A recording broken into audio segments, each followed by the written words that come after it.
Assalamualaikum warahmatullahi wabarakatuh. Kami dari kelompok 7 ingin menampilkan presentasi mengenai Artificial Intelligence dan Internet of Things Application for Business Improvement. Di sini kita fokus ke budidaya ikan trout salmon. Berikut anggota-anggota dari kelompok kami, yaitu pertama ada saya, Afia Rosyada Haidi. Perkenalkan saya, Asifatul Qalbi Mustafa. Dan saya Ellen Alicia Salsabila. Lalu di sini ada table of content yang akan kami jelaskan, yaitu yang pertama ada deskripsi bisnis, lalu yang kedua ada pengaplikasian IoT pada bisnis, yang ketiga ada pengaplikasian Artificial Intelligence pada bisnis, dan yang terakhir ada kesimpulan. Yang pertama, deskripsi budidaya ikan trout salmon. Nah, jadi di sini kita akan mengenalkan apa sih ikan trout salmon itu. Jadi ikan ini kan merupakan salah satu makanan sumber protein yang rendah kalori.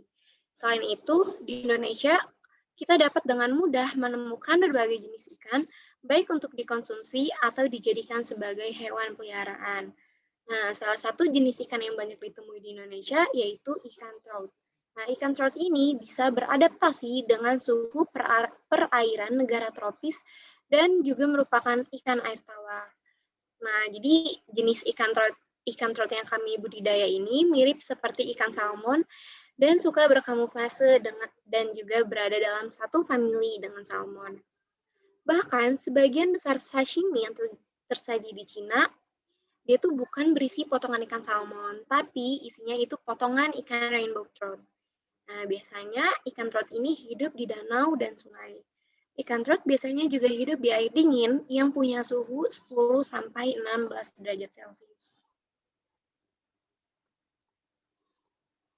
Nah, mengapa kita memilih untuk budidaya ikan trout tawar atau ikan trout salmon ini? Karena ikan ini tuh mengandung mineral dan vitamin yang penting bagi tubuh. Ikan ini juga mengandung nutrisi yang baik bagi tubuh kita, jantung, dan otak.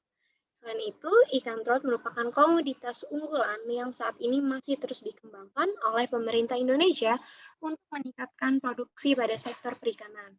Nah, menurut laporan Badan Pangan PBB pada tahun 2021, konsumsi ikan per kapita penduduk dunia akan mencapai 19,6 kg per tahun.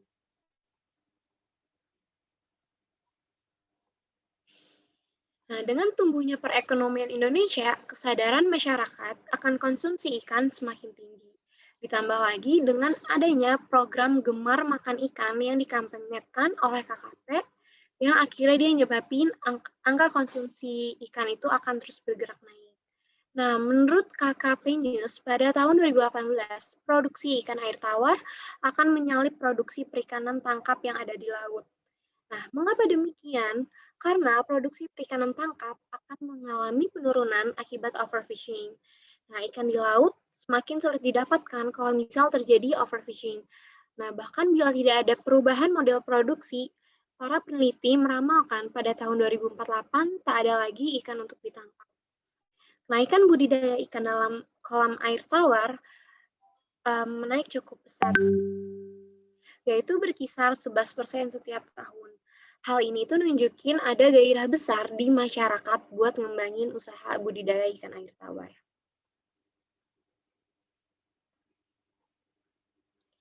Lalu di sini saya akan menjelaskan mengenai skema pembudidayaan ikan trout salmon. Jadi yang pertama yaitu ada pembesaran ikan. Nah, setelah dilakukan persiapan dan benih ikan sudah dimasukkan ke dalam kolam, langkah berikutnya yaitu kita merawat ikan sampai bisa dipanen. Nah, 3 hal yang sangat berpengaruh dalam pemeliharaan ikan trout ini, yaitu pengontrolan kualitas air, pemberian pakan, dan juga pencegahan hama dan penyakit. Lalu yang kedua ada pengelolaan air. Nah, pemantauan kualitas air kolam itu harus terjaga, supaya pertumbuhan ikan itu maksimal, dan juga parameter penentuan kualitas air, yaitu kandungan oksigen dan pH air. Nah, jadi kualitas air itu jadi salah satu faktor dalam keberhasilan budidaya ikan. Suhu, derajat keasaman air, dan kadar oksigen di air adalah salah satu contoh dari indikator untuk menentukan kualitas air. Nah, pada prakteknya, para pembudidaya ikan ini masih melakukan pengukuran kualitas air secara manual, yaitu dengan mendatangi kolam ikan dan menggunakan alat ukur sederhana. Itu berpengaruh terhadap keefektifan budidaya ikan. Yang ketiga, ada pemberian pakan. Yang keempat, ada pengendalian hama dan penyakit. Yang kelima, ada pemanenan ikan trout salmon.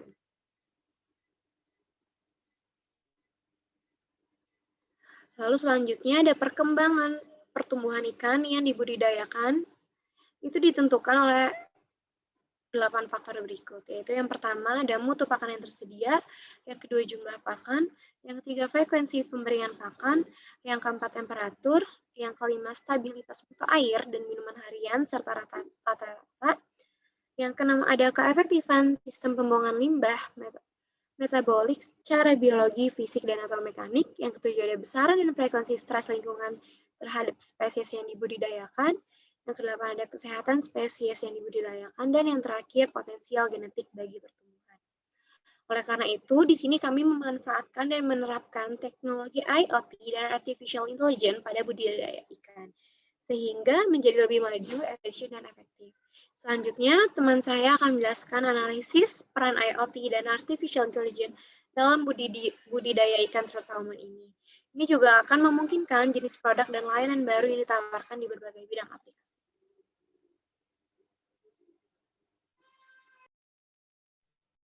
Baik, selanjutnya saya akan menjelaskan mengenai bagaimana pengaplikasian IoT pada budidaya ikan trout salmon. Mungkin bisa next. Oke, sebelum masuk pada bagaimana budidaya ikan trout salmon menggunakan IoT, kita harus mengetahui apa itu IoT terlebih dahulu. Jadi IoT atau kepanjangan dari Internet of Things itu merupakan suatu konsep atau program di mana sebuah objek itu memiliki kemampuan untuk mentransmisikan atau mengirimkan data melalui jaringan tanpa menggunakan bantuan perangkat komputer dan manusia. Kemudian bagaimana IoT itu dapat membantu budidaya ikan trout salmon. Jadi terdapat salah satu peneliti di Sentro Teknologi Navalia Del Mar atau CTN itu mengembangkan penelitian dan inovasi dengan membuat teknologi yang memiliki sensor untuk mendeteksi tingkat kelaparan ikan dan dapat memberi pakan yang sesuai dengan kebutuhan ikan. Nah, ini sangat menarik bagi peternak ikan karena selain dapat meningkatkan kualitas dan kuantitas panen, dengan adanya teknologi ini pasti dapat mengurangi biaya pakan yang terbuang karena tidak signifikannya pengetahuan tentang seberapa lapar ikan ini dan seberapa banyak pakan yang harus diberikan. Kira-kira apa teknologinya? Mungkin bisa di next slide. Oke, mengenal Smart System for Feeding Control atau SICA. Jadi SICA ini merupakan sistem pemberian pakan ikan menggunakan sensor sistem akustik pasif non-invasif yang memungkinkan petani ikan itu untuk mengurangi secara signifikan biaya produksi serta meminimalkan dampak dari aquaculture dengan mengurangi volume sampah yang dihasilkan dari pakan ikan. Dan sistem SICA ini menggabungkan berbagai teknologi seperti sensor akustik pasif, kemudian Internet of Things atau IoT itu sendiri, dan pembelajaran mesin untuk memantau dan mengontrol perilaku ikan di dalam kolam. Dan sistem SICA ini beroperasi secara mandiri, memperoleh dan juga memproses data akustik. Nah, teknologi ini non-invasif dan menyediakan pemantauan secara real-time. Berkat inovasi sistem pemberian pakan ikan ini, kita dapat mendeteksi perilaku makan ikan yang tidak biasa dan ternyata lebih efektif daripada menggunakan teknologi kamera video bawah air yang sebelumnya juga pernah digunakan oleh peneliti tersebut. Dan selain itu, SICA ini dapat digunakan di peternakan ikan salmon trout ukuran apapun dan dapat mengurangi biaya pakan hingga 21%. Kemudian bisa next slide. Kenapa harus pakan otomatis dengan sistem monitoring SICA? Nah, yang pertama, jadwal pemberian makan terkontrol. Jadi melalui alat ini, itu dapat mengatur jadwal pemberian secara mudah. Kemudian yang kedua adalah dosis pakan sesuai kebutuhan.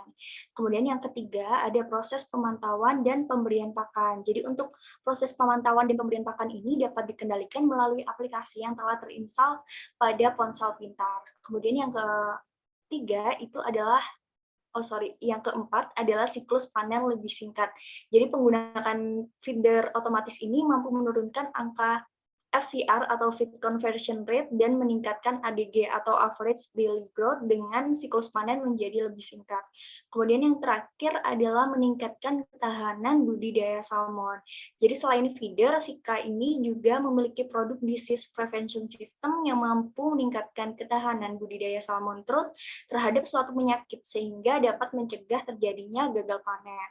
Sehingga bisa ditarik kesimpulan dengan adanya IoT ini bisa meningkatkan efisiensi proses pemberian pakan, kemudian peternak salmon juga dapat mengurangi dampak lingkungan dengan pengurangan sampah dari pakan tersebut dan meningkatkan produksinya melalui kualitas dan juga kuantitas dari hasil panen. Mungkin bisa selanjutnya.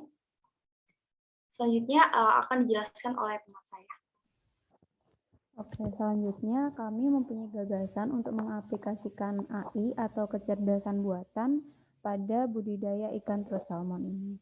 Next. Jadi kami itu berpendapat bahwasanya teknologi yang berbasis AI atau kecerdasan buatan itu dapat membantu mempermudah dan mempercepat proses bisnis budidaya ikan trut salmon.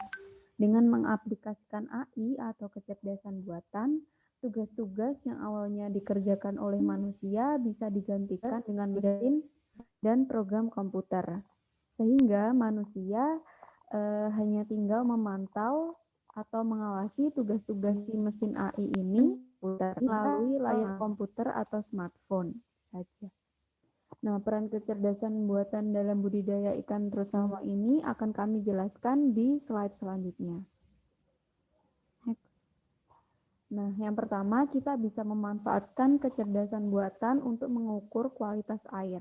Jadi, kolam atau tambak ikan itu kan biasanya kondisinya itu sempit atau tidak sebebas dan seluas habitat aslinya, yang dapat menimbulkan masalah seperti misalnya penyakit ataupun parasit, yang nantinya bisa berakibat pada biaya produksi yang lebih tinggi, namun hasil yang lebih rendah dikarenakan misalnya ikannya mati atau terkena penyakit. Nah, untuk mengatasinya, kami menawarkan solusi untuk membuat robot ikan yang menggunakan sensor untuk navigasi di bawah air dan mengumpulkan data-data yang diperlukan, seperti pH air, salinitas, kadar oksigen, kekeruhan, dan juga polutan. Next. Jadi, si robot ikan ini akan membantu menciptakan efisiensi dalam industri budidaya ikan trut melalui analisis kadar oksigen dan suhu air, kekeruhan, dan juga polutan. Bahkan diharapkan si robot ini bisa mengukur detak jantung dan metabolisme pada ikan. Jadi pembudidaya dapat menggunakan kecerdasan buatan ini untuk memantau kadar oksigen terlarut dan menyeimbangkan pH untuk menciptakan suasana yang ideal demi meningkatkan efisiensi dan hasil ikan yang maksimal. Selanjutnya, si robot tadi juga mengumpulkan informasi yang dapat digunakan untuk membuat algoritma yang selanjutnya dapat digunakan untuk mengembangkan teknologi atau aplikasi yang tersedia dalam produksi perikanan budidaya dan peternakan ikan trut. Nah, setelah melalui proses pengumpulan data, analisis stok ikan, dan pelacakan lingkungan, dapat dengan mudah diterapkan pada budidaya ikan trut salmon ini. Nah, robot ini tuh juga terhubung dengan tablet, ataupun smartphone, ataupun komputer produsen, dan memungkinkan informasi dikumpulkan dan dianalisis. Next. Nah, peran kecerdasan buatan yang dapat dimanfaatkan pembudidaya ikan trut selanjutnya adalah untuk menilai kualitas ikan hasil panen. Misalnya itu dengan membuat aplikasi berbasis kecerdasan buatan yang bisa menilai kualitas ikan trut hasil panen hanya dengan memposisikan smartphone kita di atas ikan. Jadi, seperti kita memfoto atau memvideo si ikan tersebut. Nah, sistem nantinya akan menganalisis seberapa segar dan keras daging seberapa banyak lemak ikan, lalu juga apakah ikan ini sakit atau terluka. Dengan caranya itu dengan melihat ukuran ikan, keadaan mata, sirip, dan indikator lainnya yang bisa digunakan untuk menganalisis. Jadi, produsen dapat dengan mudah mengelompokkan hasil panen ikan ke dalam grade-grade atau kelas-kelas yang sudah ditentukan. Misalnya itu grade A untuk ekspor ke negara lain, grade B misalnya diperuntukkan untuk ke restoran-restoran besar dan lain sebagainya.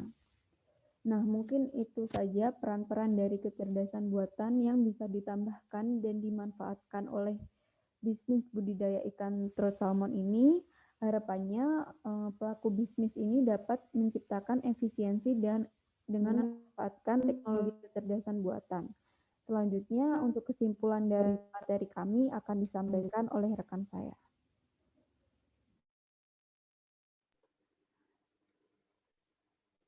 Terakhir, dari penjelasan kedua rekan saya sebelumnya, dapat kita simpulkan bahwa IoT dapat membantu budidaya ikan trout salmon untuk mendeteksi tingkat kelaparan ikan dan dapat memberi pakan yang sesuai dengan kebutuhan ikan dengan sistem SICA dan dapat mengurangi biaya pakan hingga 21%. Yang kedua, Artificial Intelligence dapat mengukur kualitas air kolam atau tambak ikan dan menilai kualitas ikan hasil panen dengan robot ikan. Jadi produsen dapat dengan mudah mengelompokkan hasil panen ikan ke dalam grade-grade yang sudah ditentukan.